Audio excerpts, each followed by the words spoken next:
Évadez-vous dans un cadre verdoyant et paisible d'une propriété abritant 4 hébergements indépendants de 75 mètres carrés, dotés chacun d'une piscine privée. Les Nuits de Lens. Les Nuits de Lens, votre oasis privée à Sainte-Anne, en Guadeloupe, pour une expérience de détente totale. Plage à 10 minutes, parking privé et Wi-Fi gratuit, ainsi qu'un espace commun, barbecue avec table. Les Nuits de Lens. Téléphone 06 90 32 72 37. 06 90 32 72 37. Guadeloupe Actualité. Bonsoir à tous, c'est un plaisir pour moi de vous retrouver ce soir. Pas de politique chrono, nous avons une édition spéciale et puis je vous présente mon invité d'ici quelques instants. La Guadeloupe traverse une période charnière.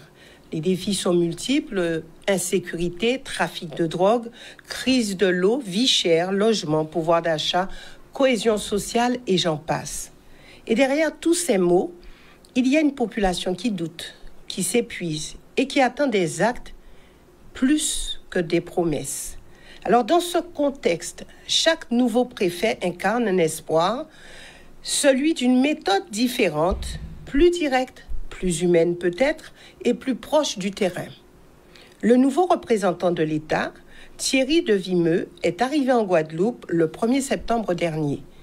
Haut fonctionnaire, ingénieur agronome, il a exercé dans plusieurs territoires ultramarins, donc la Guyane, la Réunion, Saint-Pierre et Miquelon, et plus récemment la Drôme, où il s'est illustré sur les questions de sécurité, d'environnement et de cohésion territoriale.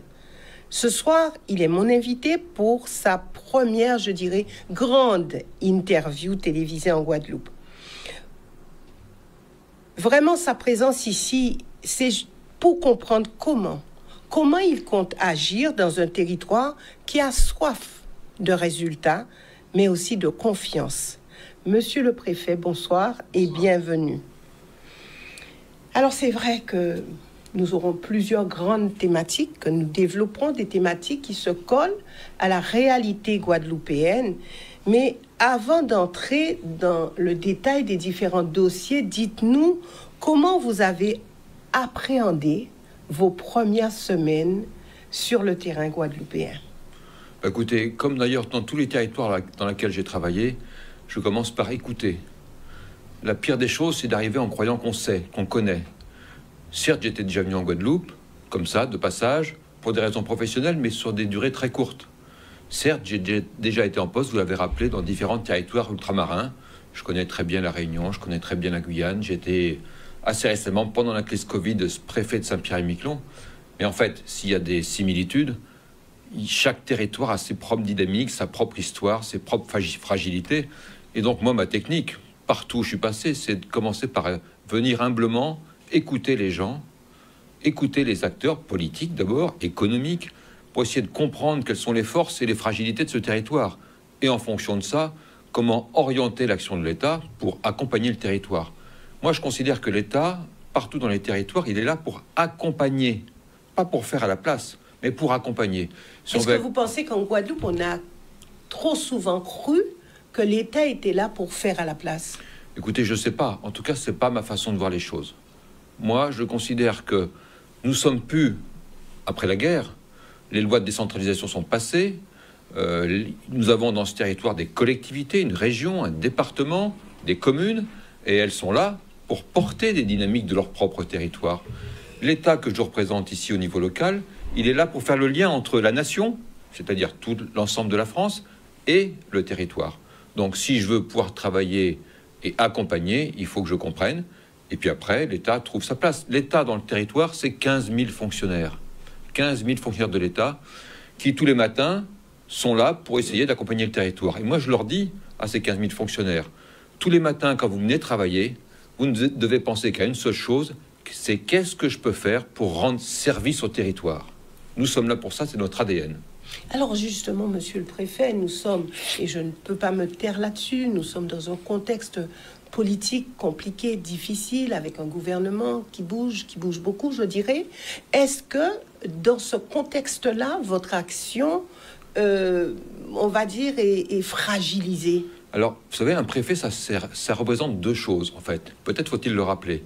Je suis le représentant de l'État et je suis aussi le représentant du gouvernement. Pourquoi je mets un distinguo entre les deux?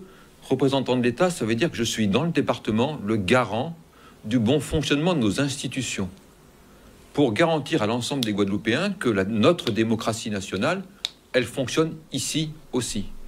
Et si je m'aperçois qu'il y a des dysfonctionnements, j'ai le droit et j'ai le devoir de saisir le juge pour lui demander de rectifier la situation. Donc représenter l'État, c'est ça. C'est aussi m'incliner devant un monument aux morts pour rappeler à tout le monde que des Guadeloupéens sont morts pour la France. Représenter ces institutions, c'est ça ma fonction de représentant de l'État.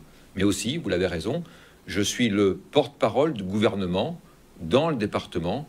Je suis chargé de mettre en place les politiques nationales, donc du gouvernement, dans ce territoire. Quand il y a des moments un peu plus compliqués, eh ben, effectivement, nous nous adaptons à la situation et je continue à faire mon métier normalement, mais c'est vrai qu'il y a des moments où j'ai beaucoup de commandes gouvernementales, il y a des moments où j'ai moins de commandes gouvernementales. Et maintenant, vous avez moins ou plus? Pour l'instant, nous vivons tous, en tant que Français, des moments un peu instables. Alors un peu instables, ça y est, nous avons un gouvernement qui se met en place, une nouvelle ministre des Outre-mer, que j'espère nous allons pouvoir accueillir dans le territoire. Mais pour l'instant, donc, je suis dans l'attente des directives que nous donneront ces nouveaux ministres. Alors, on parle souvent d'une feuille de route préfectorale avec des axes particuliers, axés sur la cohésion, axés sur la sécurité, la reconstruction, je dirais, et ça c'est important, de la confiance publique. Alors, pouvez-vous nous résumer aux Guadeloupéens, simplement, en quelques mots, les actions que vous pensez mettre en place à ces différents niveaux? En fait, il faut que les Guadeloupéens retrouvent une capacité à vivre ou trouvent une capacité à vivre normalement dans leur territoire. Il faut que chaque Guadeloupéen puisse avoir le sentiment qu'il peut éduquer ses enfants dans de bonnes conditions, qu'il puisse avoir confiance en la justice, qu'il puisse se promener dans la rue le soir sans avoir peur de se faire braquer, qu'il puisse avoir de l'eau au robinet, qu'il puisse continuer à vivre dans les quartiers de Pointe-à-Pitre ou de Basse-Terre ou des Abîmes, tout ça en sérénité. Ma feuille de route, c'est ça. Est-ce que ça passe par une nouvelle méthode de travail pour vous? Alors, nouvelle, je ne sais pas, mais pour moi, non, ça ne sera pas une nouvelle méthode. Je l'ai appliquée partout où je suis passé. C'est-à-dire de travailler sur ces sujets-là, en partenariat, en concertation étroite, en m'appuyant sur les forces vives de ce territoire. La sécurité, par exemple. Effectivement, nous avons un territoire dans lequel la délinquance est une question. Pour moi, c'est une priorité, parce qu'effectivement, je le vois bien tous les jours, et les indicateurs que je pilote toutes les semaines me le montrent. Il y a beaucoup d'agressions, beaucoup de cambriolages, il y a des dysfonctionnements de ce côté-là, du narcotrafic, et contre laquelle il faut lutter. Le ministre de l'Intérieur était venu il y a 2 mois exactement ici. Il avait fait un certain nombre d'annonces. Ma mission, c'est de les appliquer, ces annonces, de s'assurer qu'elles sont bien mises en œuvre et d'essayer de faire en sorte de rétablir ce pacte de confiance en matière de sécurité. Je m'y emploie avec force. D'abord, les annonces du ministre de l'Intérieur, Retailleau, ont été mises en œuvre. Elles sont déjà en pratique sur le territoire. Les escadrons de gendarmerie promis sont là, présents. Les 8 fonctionnaires de l'OFAST, vous savez, l'office qui va lutter contre le narcotrafic, sont arrivés il y a quelques jours. Tout ça se met en œuvre. Alors justement, c'est la première grande orientation de cette émission. Alors, c'est vrai, vous l'avez dit, les Guadeloupéens vivent aujourd'hui dans un climat d'inquiétude. Alors, vous avez cité, fusillade, cambriolage, circulation d'armes. Et je veux dire que tout cela alimente le sentiment d'insécurité ambiant.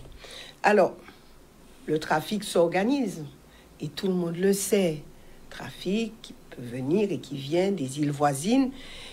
Et ça bouge dans tous les sens. Alors, je prendrai juste l'île qui est à côté d'où, la Martinique. La Martinique vient de signer un accord avec, et je dirais même accord inédit avec Sainte-Lucie, pour lutter ensemble contre le narcotrafic, vous en avez parlé, la circulation des armes. Alors, est-ce qu'on peut dire que la Guadeloupe, proche de l'île de la Dominique, et on sait comment ça se passe, on sait, et vous le savez mieux que moi encore, d'où viennent les armes, comment ça se passe. Donc, est-ce qu'on peut dire que nous pourrons éventuellement faire la même démarche, signer un accord avec l'île de la Dominique afin de lutter efficacement contre, par exemple, le narcotrafic et puis la circulation des armes ici en Guadeloupe.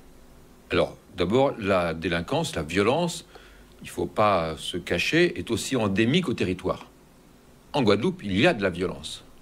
Cette violence, elle est effectivement renforcée par de la circulation d'armes, par de la circulation de drogue. Mais il y a une violence interne à la population. Alors, on retient peut-être les vols à main armée, qui font peur aux gens, mais il y a beaucoup de violences conjugales, beaucoup de violences intrafamiliales. Donc il y a cette violence endémique, intrinsèque à la population sur laquelle il faut travailler. Elle est effectivement renforcée par de la circulation d'armes et de drogue qui vient de l'extérieur, vous l'avez dit, et je ne peux que le confirmer. D'où est-ce que ça vient? Alors, ça vient plutôt du sud des Caraïbes, c'est-à-dire effectivement l'île d'à côté, mais attention, ça vient aussi du nord. On a renforcé nos moyens d'action, c'était d'ailleurs des annonces du ministre de l'Intérieur. Nous avons un bateau de la gendarmerie qui est arrivé, en plus. Nous avons un bateau de la police qui va arriver, en plus. Nous avons un bateau des douanes qui est en train d'être rapatrié de la Martinique pour venir à demeure ici, pour renforcer notre capacité de surveillance de la côte sud. Parce qu'effectivement, il faut que nous renforcions cette capacité de surveillance pour limiter les trafics venant de la côte sud, venant de la Dominique, en faisant d'ailleurs souvent un rebond par Marie-Galante, les Saintes, ou en venant directement en Guadeloupe. C'est un axe de travail que j'ai mis en œuvre suite aux annonces du ministre de l'Intérieur. Ça va se mettre en place et j'espère que nous aurons assez rapidement des résultats. Mais il y a aussi un travail à faire sur la population guadeloupéenne elle-même pour limiter la violence interne. Alors nous allons y arriver, monsieur le préfet, mais en termes de coopération, alors, coopération, avec oui, pardon. l'île de la Dominique. Il y a déjà un accord de coopération qui a été signé il y a plusieurs années avec l'île de la Dominique. Il y a quelques semaines, le général commandant la gendarmerie s'est déplacé avec mon conseiller diplomatique pour rencontrer le Premier ministre de la Dominique. Normalement, à la fin de l'année ou en début 2026, j'organiserai ici une conférence de sécurité entre la Guadeloupe et la Dominique, parce qu'effectivement, nous avons besoin de renforcer notre coopération entre ces deux territoires. C'est déjà en place, mais il faut la renforcer. Donc ça va se faire ça se fait déjà, ça va se faire dans les semaines qui viennent. Oui, donc comme ça sera des actions menées conjointement.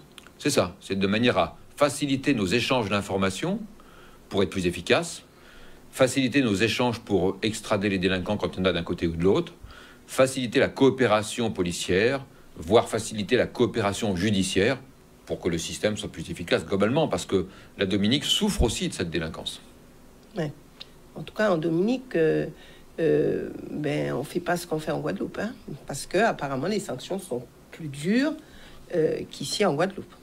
Alors ça, je ne peux pas faire de commentaire sur comment la Dominique s'organise. Moi, je découvre ici ce territoire et je m'aperçois que la justice est très efficace, elle est plutôt sévère, elle sanctionne rapidement et fermement les délinquants qui sont attrapés.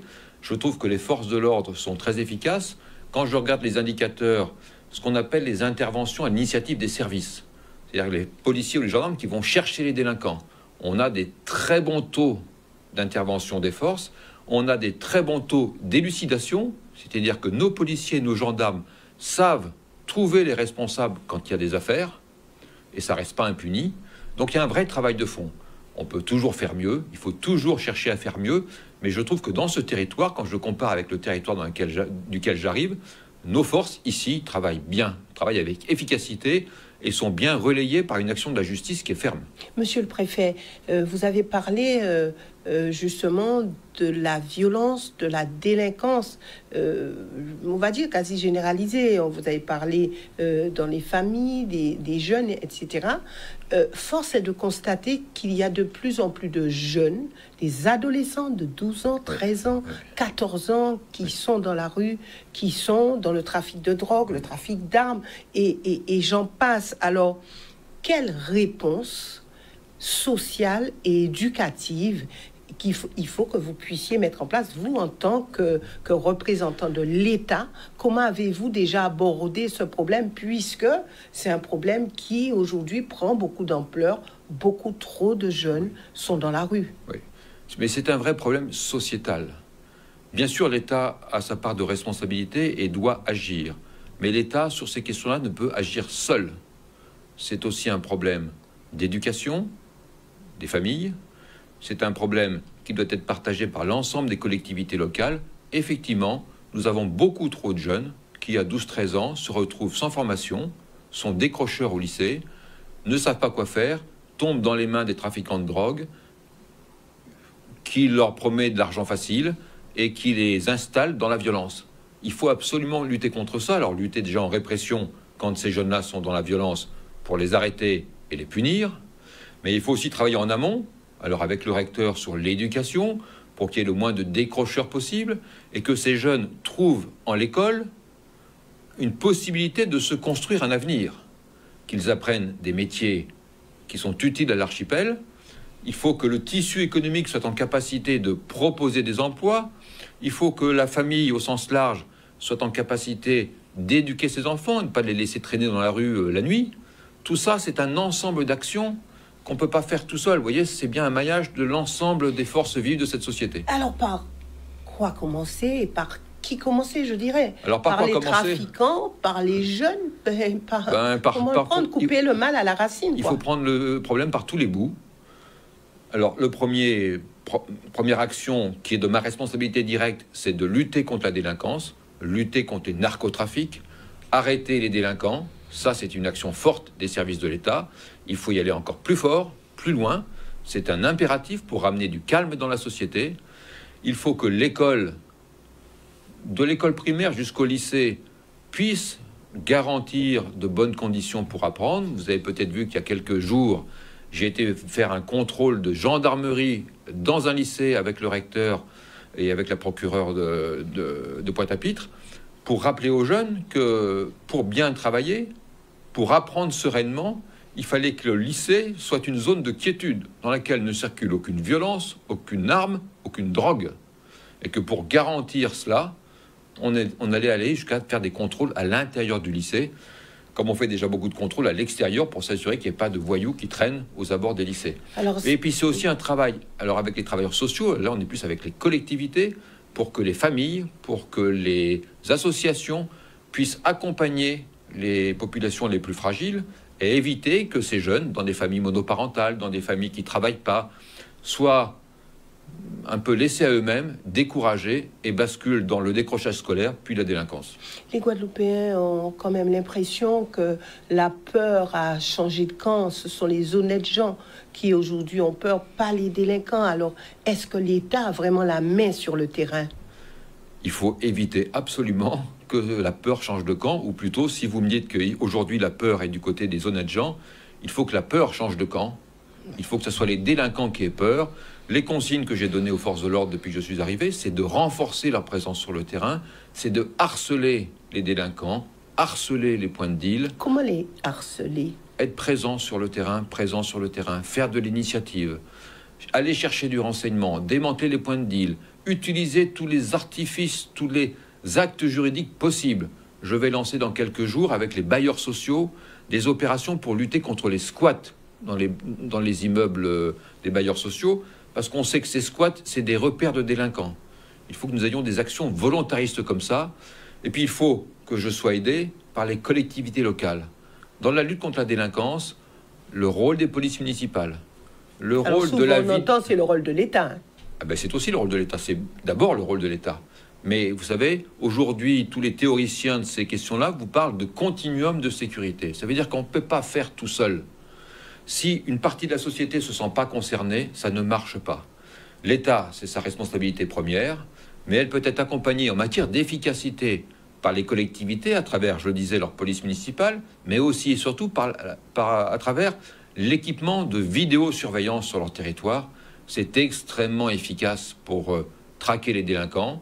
Et puis, il y a tout à chacun qui doit se sentir concerné dans la lutte contre la délinquance. Il y a des initiatives comme Voisins Vigilants qui existent. Et puis, il y a... Certains ont perdu la vie en étant voisins vigilants. C'est très efficace. Vous savez que maintenant, on a des systèmes pour pouvoir déposer plainte sous X, sans qu'on sache qui a déposé plainte. Il y a des moyens de donner du renseignement aux forces de l'ordre pour être plus efficace. Il faut que tout le monde se soit concerné, parce que vous avez raison, il faut que la peur change de camp. Il n'est pas question que la peur soit du côté des honnêtes gens il faut que la peur soit du côté des délinquants. Alors, c'est plus facile à dire qu'à faire, je le concède. Moi, je mettrai toute mon énergie et je demande aux forces de l'ordre de mettre toute leur énergie pour qu'effectivement cette peur change de camp. Vous avez mis en place un calendrier, un plan d'action déjà à ce niveau-là? Ah ben, je pilote et je rencontre toutes les forces de l'ordre toutes les semaines pour piloter à partir d'indicateurs leur action, vérifier que ça porte des effets, voir ce qui ne marche pas, comment on les corrige, pour essayer d'aller vers plus d'efficacité. Je reviendrai vers vous probablement à la fin de l'année pour tracer le bilan de mes 3 premiers mois sur ce territoire. J'espère pouvoir vous présenter des chiffres un peu plus encourageants que ceux que j'ai trouvés en arrivant. Encore une fois, c'est l'action de tous. Il faut tous se sentir concernés. Mais si on s'y met tous, on y arrivera. J'en suis persuadé. Alors maintenant, autre thématique, l'eau. Alors l'eau, vous savez, quand vous êtes arrivé, même avant, que c'est un dossier emblématique, oui. Je dirais, de la perte de confiance entre la population et les collectivités. Alors, les coupures persistent, les fuites continuent, les tournures d'eau continuent, et puis, beaucoup disent, mais on ne va pas s'en sortir parce qu'il faut des milliards. Il y a des promesses répétées de l'État, mais on ne voit rien venir. Alors, ce dossier, par quel bout le prendre? Parce que les Guadeloupéens en ont marre. Les gens, je vous dis, sont épuisés. Depuis bon nombre d'années, il y a des foyers, des familles qui n'ont pas d'eau régulièrement, qui restent des semaines et des semaines sans eau, d'autres avec des coupures régulières. Alors, monsieur le préfet, il y a le dossier de l'insécurité, c'est vrai, mais il y a ce dossier de l'eau, et on se dit, est-ce qu'un jour, on va s'en sortir? Alors, est-ce que vous qui connaissez bien les territoires, vous qui avez pris le taureau, je dirais, à bras-le-corps, est-ce que, franchement, il y aura une solution un jour? D'abord, je partage votre diagnostic. Cette question de l'eau en Guadeloupe est un scandale. Mais c'est un scandale. Comment peut-on, aujourd'hui, au XXIe siècle, dans un pays développé comme la France, dire qu'un territoire n'a pas d'eau? Comment est-ce possible? Quand on regarde ce qui s'est passé, on voit bien que c'est une indigence collective pendant des décennies qui a fait aboutir à cette situation. Aujourd'hui, quand on prélève 100 litres d'eau, on n'en a que 30 qui arrivent au robinet. C'est déjà une catastrophe. Mais sur ces 30, il n'y a que 16 litres qui sont payés. Et ces 16 litres, le paiement de ces 16 litres doit supporter les coûts de l'entretien et du renouvellement des 100 litres. Autrement dit, c'est mission impossible. Donc il faut absolument changer de paradigme. Il faut absolument réveiller le moribond. Monsieur le préfet, le moribond qui est celui qui gère l'eau. Celui qui gère l'eau, c'est tout le monde. On a créé en 2021 un syndicat qui essaye de faire ce qu'il peut pour régler le problème. Mais une des difficultés, c'est que ce syndicat est tout seul. L'ensemble des élus... Tout seul face à qui? Face aux autres élus. L'ensemble des élus de ce territoire considèrent que le syndicat étant créé, c'est plus leur problème. Or, je vous rappelle que l'eau est une compétence des collectivités communales. Certes, elles l'ont déléguée à l'intercommunalité. OK. Qui l'a redéléguée au syndicat? OK. Mais ce n'est pas pour autant qu'ils sont dégagés de toute responsabilité. Et il faut que ces collectivités accompagnent ce syndicat. Pour que ce syndicat arrive à faire ses réformes, aujourd'hui, le syndicat a besoin de se structurer. Il n'est pas organisé, mal organisé, et donc peu efficace. Et donc, il a du mal à faire les rénovations de réseau là où ça s'impose. Il a du mal à faire de la facturation dans de bonnes conditions. Il a du mal à travailler. Mais qui est chargé de l'organiser, ce syndicat? Le syndicat, les élus locaux. Oui. L'État est là, ce n'est pas une compétence de l'État du tout. L'État est là pour accompagner. Mais je on l'ai a dit en l'impression introduction. que c'est un dialogue de sourds, monsieur le préfet, parce que l'État dit c'est pas moi, c'est pas ma compétence. Les élus, et je les reçois régulièrement sur ce plateau, disent oui, mais c'est l'État. Et pire, l'État a promis, mais ne respecte pas ses promesses.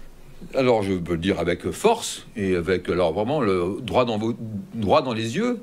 Ça n'est pas une compétence de l'État. Mais ce n'est pas pour autant que l'État s'est désintéressé du sujet. Depuis 4 ans, l'État a injecté 105 millions d'euros. 105 millions, c'est quand même pas une bagatelle. Mais ils sont passés où? 105 millions d'euros Ils sont passés dans où? le syndicat Oui. pour faire des investissements ou pour compenser un déficit de fonctionnement. Vous avez raison de le dire, ça n'a pas produit d'effet. J'ai même, pire que ça, 11 assistants techniques qui sont payés à 100% par l'État et qui sont chargés d'accompagner le syndicat dans ses restructurations, en leur donnant des inputs techniques sur tout un tas de sujets pour leur permettre de faire les réformes. Aujourd'hui, ça ne produit pas ces effets. Mais heureusement que j'ai une petite lueur d'espoir, sinon j'aurais quitté le plateau et même quitté le territoire. En fait, je m'aperçois que le président du syndicat fait ce qu'il peut pour faire bouger dans le bon sens ce syndicat, essaye de dire à ses collègues, et je remercie le président du conseil régional et le président du conseil général qui jouent le jeu, de dire à ses collègues qu'il faut y aller ensemble pour remettre en fonctionnement, remettre en marche ce syndicat et arriver à faire en sorte que l'eau revienne au robinet. Donc ce n'est pas un homme seul. Ce n'est pas un homme seul, bien évidemment. Et On a eu l'impression qu'il était seul ces derniers temps. Mais c'est ce que je vous dis, il est un peu seul, effectivement. Ses collègues maires, ses collègues présidents d'intercommunalité ont plutôt tendance à le laisser seul. Ceci dit, le conseil syndical, la semaine dernière, il y a 10 jours, a délibéré sur le principe de la création d'une régie autonome. Alors c'est un peu technique, mais retenons que cette régie autonome était demandée par la loi de 2021, quand on a créé le syndicat. Depuis 2021, cette régie n'avait pas été mise en place. Ça y est, 4 ans après, le conseil syndical, donc l'ensemble des élus membres de ce syndicat, a délibéré pour dire « Ok, on fait ça ». C'est la première marche de l'escalier. Elle est indispensable, elle a été faite. Pour moi, c'est une lueur d'espoir très importante, même si je sais que l'escalier a au moins 500 marches. Mais on a monté la première. Depuis 4 ans, on était au pied de l'escalier sans arriver à monter la première marche. Là, on a monté la première marche. Pour moi, c'est une lueur d'espoir. Ça me fait dire que l'accompagnement que je me dois de donner à ce territoire sur ce sujet-là va peut-être porter ses fruits et on va peut-être pouvoir avancer. Vous êtes un nouveau souffle pour le président, alors, parce qu'il a dit, il n'y a pas si longtemps, qu'il était un homme... il ne voyait pas l'issue. Il a dit, bon, il faut réduire les dépenses, donc les voitures de fonction, etc. Il faut essayer de mettre un terme à tout ça pour s'en sortir. Mais on a quand même l'impression qu'en tirant la sonnette d'alarme, c'était un homme, je dirais pas désemparé, mais c'est un homme qui était en grande difficulté. Moi, je lui fais confiance. Il est président de ce syndicat. D'abord, je respecte le choix qui a été fait par le territoire de mettre ce monsieur président du syndicat. Et je ne cherche pas à dire qu'il n'est pas capable ou qu'il ne fait pas, etc. Je ne parle pas de capacité. Non, mais moi, il est là. Il a été choisi par ses pairs pour être président du syndicat. Je me dois de travailler avec lui. Et j'essaye, et j'espère qu'il le voit, de travailler en confiance avec lui.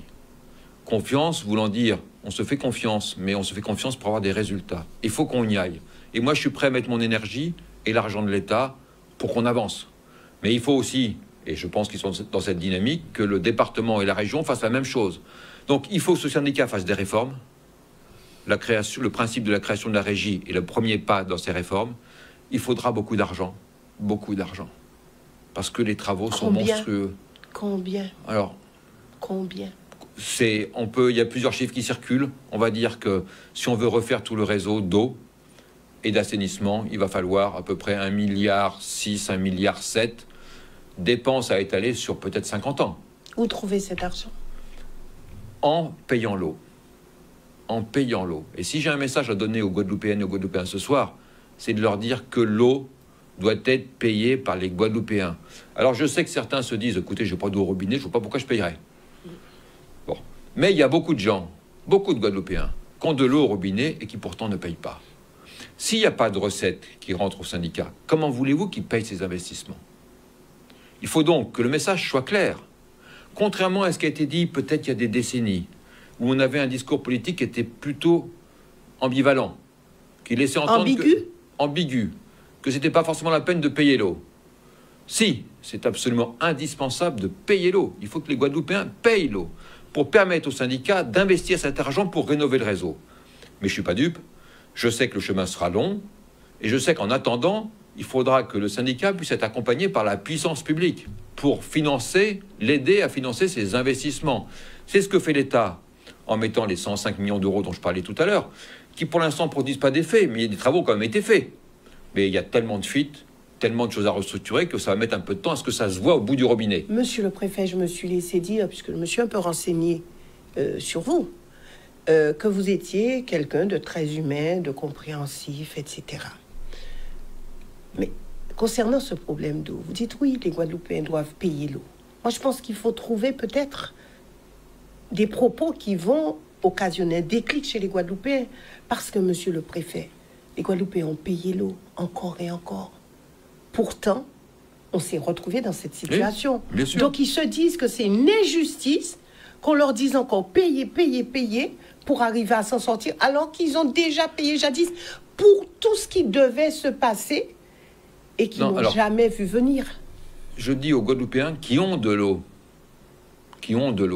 parce que toute la Guadeloupe n'est pas coupée de l'eau. Il y a certains territoires où c'est effectivement très grave, d'autres où ça l'est moins. Il faut que dans les territoires où il n'y a pas de coupure d'eau, pas de problème de tour d'eau, que l'ensemble des Guadeloupéens concernés dans ces territoires payent, déjà. Parce qu'ils ont un service, et ce service n'est pas gratuit. Ce service doit être payé. Il y a d'autres territoires où je serais effectivement un peu plus nuancé. Quand on n'a pas d'eau au robinet, je comprends qu'on n'ait pas envie de payer pour un service qu'on n'a pas. Mais il faudra bien se mettre dans la tête que si on veut arriver à relancer la machine, cette dynamique vertueuse du paiement de l'eau doit se réinstaurer. Mais, je le redis, en parallèle, il faut un soutien public massif, État, région, département, autres collectivités, pour accompagner le syndicat à réinvestir, en clair, à faire des travaux, à boucher les fuites, à remplacer les tuyaux qui ne vont pas, qui sont percés, qui sont trop vieux, pour que tout le monde retrouve de l'eau. Mais on est sur une dynamique qui va prendre des années. Il faut en être conscient. Mais en clair, ceux qui n'ont pas d'eau ou qui ont des tourneaux d'eau, qu'est-ce qu'il faudrait qu'ils fassent? Ce qu'il faut, c'est que le syndicat répare les fuites qui génèrent des tours d'eau. Pourquoi il y a des tours d'eau? C'est qu'il y a tellement de fuites sur le réseau que lorsque vous laissez couler l'eau, comme ça, partout, eh ben, l'eau se perd dans tous les sens et n'arrive jamais au robinet. Et donc, on est obligé de dire, bon, cette branche-là, on la coupe pendant 3 jours pour que l'eau puisse aller irriguer l'autre doigt. Et puis, après, une fois que le doigt est irrigué, on le recoupe et puis on irrigue le doigt d'à côté. Mais c'est une solution, c'est du bricolage. Bien sûr que c'est du bricolage, ça ne peut pas durer comme ça. Et ça fait des années que ça dure. Et donc, la seule façon de réparer ça, c'est de réinvestir massivement sur le réseau. Il faut le faire. Il faut le faire. Il faut d'abord que le syndicat retrouve sa capacité à faire. Et aujourd'hui, le syndicat n'a pas la capacité complète. Il a beaucoup de... Donc la vérité, c'est que le syndicat ne peut pas. Le syndicat... Alors, sur ce sujet-là, nous sommes obligés de réussir. On ne peut pas laisser la population comme ça. C'est pas possible. C'est pas possible. Nous avons l'obligation de réussir. Quand je dis nous, c'est un nous collectif. Je jouerai ma part dans cette partition, l'État, pour accompagner, et pas pour faire la place, mais pour accompagner, oui. Je suis auprès du président. Je lui ai dit, il peut compter sur moi pour l'appuyer dans ses réformes, pour l'appuyer financièrement. Mais il faut aussi que l'ensemble des partenaires disent la même chose. On a besoin de ça, sinon la population, ça va être de pire en pire. Et c'est pas possible, c'est pas possible. Donc c'est pour moi vraiment une action prioritaire, même si je dis clairement que ce n'est pas une compétence de l'État et que j'ai donc pas vocation à faire à la place. Par contre, accompagner les acteurs, ça oui, mais pas faire à la place. Monsieur le préfet, alors vous êtes venu ici en Guadeloupe, vous avez recensé toutes les problématiques et vous vous direz ce soir, on fait le tour des problèmes de la Guadeloupe, mais les Guadeloupéens vous attendent sur ces questions-là. On va parler de vie chère. Alors la vie chère qui continue à étouffer les Guadeloupéens. Alors les denrées ne cessent d'augmenter, il y a le coût de l'énergie, il y a le logement, avec malheureusement des salaires qui stagnent. Alors des tensions sociales, on en parle souvent, on dit que la Guadeloupe, c'est un explosif, mais des tensions sociales qui sont palpables, vous le voyez sur la route, vous le voyez dans les administrations, etc. Alors, quelle est votre marge d'action en tant que préfet sur la question de la vie chère? Alors, pour l'instant, j'ai une marge principale, un dispositif que vous connaissez bien, qui s'appelle le BQP, le bouclier qualité-prix, que j'ai signé d'ailleurs pour l'année 2025 il y a quelques semaines, avec l'ensemble des distributeurs de l'île, qui permet de proposer une liste, en l'occurrence de 105 produits, à un prix maîtrisé, pour que ça reste accessible à la plus grande partie des consommateurs. Un panel de produits qui sont des produits de qualité, il ne s'agit pas des produits d'entrée de gamme, dans lesquels on trouve aussi des produits locaux pour valoriser, encourager l'agriculture locale. c'est un dispositif, c'est un petit dispositif. Ça ne règle pas tout le problème, mais ça y contribue un petit peu. L'autre arme qui est à ma main, enfin à la main de l'État, c'était de jouer sur les taux de TVA des produits. Parce que vous savez que les produits qui rentrent dans notre territoire, qui sont importés, ils ont pour certains une TVA qui est appliquée, en plus de l'octroi de mer. Et donc, sur un grand nombre de produits, nous avons baissé le taux de TVA à 0. Pour que, au moins, cet aspect-là, qui est à la main de l'État, ne soit pas un facteur qui renchérisse le coût de la vie. Mais j'ai que ça à ma main pour l'instant. Le ministre Valls avait élaboré un projet de loi pour lutter contre la vie chère, qui allait être à l'examen du Parlement avant la dissolution.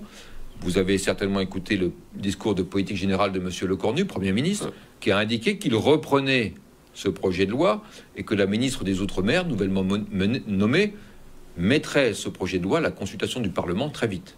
Donc on aura peut-être dans quelques semaines, quelques mois, un nouveau dispositif, de nouvelles armes pour lutter contre la vie chère. Mais la vie chère, c'est un sujet compliqué dans des territoires iliens comme ici, parce que nous sommes situés loin de nos sources d'approvisionnement. Beaucoup de produits sont importés de métropole ou d'Europe, voire de plus loin d'ailleurs. Et il y a des coûts de transport, il y a des coûts de stockage intermédiaire pour avoir des stocks de sécurité qui renchérissent le coût des produits. C'est ça qui est compliqué. Et puis il y a la production locale qu'il faut encourager, parce que quand on produit localement, on peut peut-être produire un peu moins cher que les produits importés. Et puis c'est vertueux parce qu'on crée de l'emploi localement. Alors c'est vrai qu'en 2009, il y avait eu ce mouvement social, vous en avez entendu parler. J'étais en poste en Guyane à l'époque. Oui, bien. Donc vous êtes au courant de ce qui s'est passé à ce moment-là. Il y avait ce bouclier qualité-prix qui avait été mis en place, etc. Alors ça a été mis en place en 2013-2014. Oui, et on s'est rendu compte que les prix des produits qui avaient été listés, des produits de première nécessité et autres, mais les prix, effectivement, étaient des prix qui étaient plus bas, sauf que les produits n'étaient plus là. Donc, on peut dire qu'il y a eu une supercherie, on peut dire qu'il y a eu mal-donne dans ce qui a été mis en place. C'est un point de vigilance, vous avez raison. Vous avez raison de souligner ce point-là. Ça a été le travers qu'on a noté quand le bouclier qui a été pris a été mis en place. J'étais moi-même en poste à l'île de la Réunion, pour le coup. Vous voyez, comme j'ai bougé dans ces territoires, c'était aussi des vrais problèmes de vie chère à l'île de la Réunion. On a observé ce phénomène-là. Aujourd'hui, d'ailleurs, nous faisons très attention et nous le disons aux distributeurs. Attention, il ne s'agit pas de rouler les gens dans la farine. Si on dit qu'il y a le kilo de riz ou le produit ou le yaourt, etc., il faut qu'il soit en rayon. Et les services de l'État opèrent, d'ailleurs en ce moment, des contrôles dans les grandes surfaces pour s'assurer que l'engagement qu'ils ont pris au travers du bouclier qui a été pris soit bien respecté. Parce que s'il ne l'est pas, c'est effectivement de la tricherie. Et donc, dans ce cas-là, les distributeurs sont sanctionnés. Par qui? Par l'État. Le contrôle, il est là? Oui, le contrôle est là. Mes équipes sont sur le terrain pour aller s'assurer que le bouclier que j'ai signé il y a 3 semaines est effectivement mis en place et qu'il n'y a pas de rupture anormale des marchandises dans les rayons. Alors maintenant, j'irai bien sûr un petit peu plus vite, puisque bon, il nous reste du temps, mais pas tant que ça, et j'aimerais aborder avec vous d'autres thématiques. Alors, l'érosion du littoral et la montée des risques naturels. Vous savez quelque chose, puisque on a l'impression que dès qu'un préfet arrive, ben voilà, il y a quelque chose à gérer au niveau des risques naturels. Il y a un cyclone, il y a un cyclone, une tempête qui passe par là. Alors, bouleverse bien sûr des vies entières, la vie des Guadeloupéens. Alors, des familles sont contraintes à quitter leur maison et souvent, ça se fait dans la douleur. Ben oui. Alors, comment concilier impératif de sécurité publique et respect des habitants concernés par ces zones d'abord, il faut fragiles? Oui, vous avez raison de dire que les risques existent dans ce territoire. C'est un territoire où nous avons le risque volcanique, le risque sismique, le risque lié à la montée des eaux, le risque cyclonique, de fortes pluies, de tsunamis, de houle. Enfin, vous avez quasiment tous les risques ici. D'ailleurs, ces risques ne sont pas nouveaux et la population, je l'ai constaté avec la tempête Jerry qui nous a traversé il y a quelques jours, est plutôt résiliente, habituée à vivre avec ces risques. Et c'est réagir plutôt bien, ce qui est une très bonne chose. Est-ce que ce n'est pas un risque aussi quand on s'habitue à vivre tout à fait, avec... vous avez raison. Ouais. C'est pour ça qu'il faut que nous, on soit très vigilants pour rappeler en permanence les consignes de sécurité, Parce que c'est bien d'être habitué à vivre des situations compliquées. Le danger, c'est qu'on s'habitue et qu'on dise, bon, facile. Et puis on baisse la garde. Donc il faut toujours garder la garde haute. Et ça, c'est ma responsabilité de rappeler aux Guadeloupéens que les risques naturels, c'est peut-être très grave. Il faut toujours faire très attention. Non, c'est quelque chose. Il y a eu un décès. Mais oui. D'autant qu'avec le dérèglement climatique, ce qu'on sait, tous les experts internationaux, c'est que ces risques vont aller en augmentant. On aura probablement des cyclones de plus en plus violents, qui viendront à des moments où on ne les attend pas. On aura une mer qui va monter, avec une érosion très forte du trait de côte, et des gens qui aujourd'hui habitent en bord de mer, qui demain ne pourront plus habiter parce que leur maison tombera dans l'eau. On sait ça. On connaît ça. On l'a d'ailleurs, ici en Guadeloupe, comme dans les autres outre-mer, cartographié. On sait les zones où il y a un danger, un grave danger imminent. On sait les zones qu'il faut évacuer. Ce sujet-là, d'ailleurs, est de la responsabilité des maires. C'est le pouvoir de police des maires. Mais c'est compliqué, vous avez raison de le dire. Dire à quelqu'un, vous habitez là depuis 50 ans, eh ben, il faut partir parce que votre maison peut-être va être emportée par les eaux ou par un glissement de terrain. Et surtout partir où? Ah ben alors, ça c'est encore un deuxième sujet. Mais déjà, dire de partir, c'est extrêmement traumatisant. Pourtant, on le sait, sur notre territoire, il y a un certain nombre d'endroits où il faudra passer par là. Parce que les gens, sinon, seront trop exposés. Et ça... Alors, que faire avec ces personnes? Que mettre en place? Il faut effectivement leur proposer un relogement. Ça, c'est l'action publique. Alors, je vais dire relativement classique. C'est pas ça le plus compliqué. Le plus compliqué, c'est de leur dire, écoutez, je suis désolé, là où vous habitez, peut-être dans la maison de vos grands-parents. Mais aujourd'hui, les temps ont changé, le climat a changé. C'est plus comme avant, et vous pouvez plus rester ici. C'est trop dangereux. Monsieur le préfet, là où il y a le plus de douleur, c'est lorsque vous dites à ces personnes, oui, il faut changer de maison. Mais surtout, on va vous reloger dans un immeuble et il faudra payer un loyer. Alors que ces personnes ne payaient pas de loyer. Ces personnes étaient propriétaires. Donc, c'est là aussi, il y a des personnes qui se sont trouvées dans cette situation. Normalement, quand on dit à des gens de partir parce qu'il y a un risque naturel, on les indemnise pour justement leur permettre de se reconstruire ailleurs. Parce que sinon, c'est trop facile. Vous avez raison de me citer cet exemple, mais c'est pas normal.